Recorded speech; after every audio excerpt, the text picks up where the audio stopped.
Hello everyone. তো আজ আমি তোমাদের সাথে শেয়ার করব what I it in a day.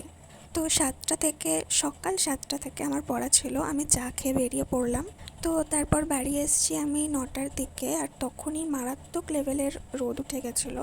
তো বাড়ি এসে আমি লবণ চিনির জল খেয়ে নিলাম। তারপর মা আমাকে একটু লিকার চা করে দিয়েছিল, সেটাই খেলাম। আগের মিনি ভ্লগে আমি বলেছি যে আমার ছোট ভাইয়ের জন্মদিন ছিল, তো তার জন্য অনেক খাওয়া দাওয়ার আয়োজন করা হয়েছিল। তো সেই কারণে আমি পায়েসটা খেতে পারিনি কালকে, তাই আজকে মা রেখে দিয়েছিল, ওটাই খেলাম। তো আজ লাঞ্চে ছিল ভাত, ডাল, মাছের ঝোল আর ডিম ভাজা। যেহেতু আমি মাছ খুব একটা পছন্দ করি না খেতে, তাই মা ডিম ভেজে দিয়েছিল।